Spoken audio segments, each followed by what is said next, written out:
So prayer more than powerful every Christian life. ప్రార్థన అంటే నిర్లక్ష్యం కాదు.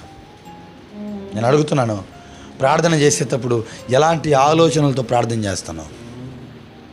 మనుష్యతో మాట్లాడేటప్పుడు చాలా భయభక్తులు కలిగి మనం ఏం చేస్తాం? మాట్లాడతాం. నీ హయ్యర్ అఫీషియల్తో మాట్లాడేటప్పుడు నీ ఒళ్ళు, నీ నోరు, నీ మనసు, నీ కళ్ళు అన్నీ ఒకే దగ్గర పెట్టుకొని మనం ఏం చేస్తాం? మాట్లాడతాం. అదే భయం ప్రార్థనలో మనకుందా? అదే భయంతో ప్రార్థన చేయగలుగుతున్నామా? ఫోన్ వస్తే ప్రార్థనలోంచి లేచి వెళ్ళిపోయేవారు అనేక మంది ఉన్నారు. మెసేజ్లు వస్తే చేసే ప్రార్థనను ఆపేసే వాళ్ళు ఉన్నారు. మీకు అర్థమవుతుందా? దావీదు ప్రార్థన దావీదు సమస్యలో నుంచి విడిపించింది.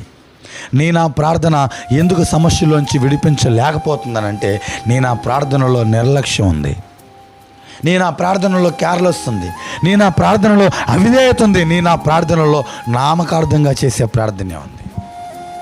ఒక రాజకీయ నాయకుడితో మాట్లాడేటప్పుడు ఎంత జాగ్రత్తగా ఉంటామో, మరి రాజకీయ నాయకుల్ని సృష్టించిన దేవుడితో మాట్లాడేటప్పుడు, నీ అత్తతోనో మీ మామతోనో మాట్లాడేటప్పుడు ఎంత జాగ్రత్తగా మాట్లాడతావో, మీ అత్తని మీ మామని సృష్టించిన దేవుడితో మాట్లాడేటప్పుడు కదా.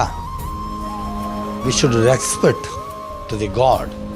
మనం ప్రార్థనలో దేవుడిని గౌరవించేవారిగా ఉండాలి. అనేక మంది ప్రార్థనలో దేవుడిని ఎక్కిరించేవారుగా ప్రార్థన చేస్తూ ఉంటారు, లేచి వెళ్ళిపోతారు. ప్రార్థన చేస్తూ ఉంటారు, ఏదో పిలుస్తారు. ప్రార్థన చేస్తూ ఉంటారు, ఫోన్ వచ్చిందని ఆమెనని చెప్పి వెళ్ళిపోతారు. ఎలా వింటాడు మన ప్రార్థన? మన ప్రార్థనలో సీరియస్ ఉందా?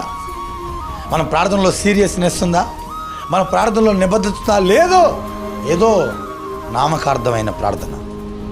నామకార్థమైన భక్తి పరులు ఎలాగ ఉన్నారో నామకార్థమైన ప్రార్థనా పరులు అలాగే ఉన్నారు. నీ ప్రార్థనలో నీ యొక్క సిన్సియారిటీని దేవుడు చూస్తాడు. నువ్వు కేవలం లింగులింగంటూ 10 నిమిషాలు మోకాలు వేసి ప్రార్థన చేస్తే దేవుడు ఏదో చేసేస్తాడు అనుకోవద్దు. నీ ప్రార్థనలో సిన్సియారిటీని దేవుడు చూస్తున్నాడు ఆయన. నువ్వు ప్రార్థనలో ఎంత భక్తిగా ఉంటున్నావో, ప్రార్థనలో ఎంత భయంగా ఉంటున్నావో, ప్రార్థనలో ఎంత ఓపికతో ఉంటున్నావో, ప్రార్థనలో ఎంత క్రమశిక్షణతో ఉంటున్నావో చూస్తున్నాడు ఆయన. God is looking to any situation. అన్ని పరిస్థితులను ఆయన ఏం చేస్తున్నాడు? చూస్తున్నాడు. దావీదు ప్రార్థనను దేవుడు చూసి ఆయన మొరపెట్టినప్పుడు ఆయన పైన వెలుగును కుమ్మరించిన దేవుడు. దావీదు శత్రువుల్లో నుంచి దావీదుని విడిపించిన దేవుడు. అదే దేవుడికి నేను ప్రార్థన చేస్తున్నప్పుడు ఎందుకు నా ప్రార్థనకి దేవుడు జవాబు ఇవ్వట్లేదు?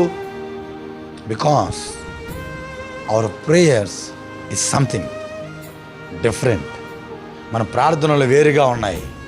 భక్తులు చేసిన ప్రార్థనలు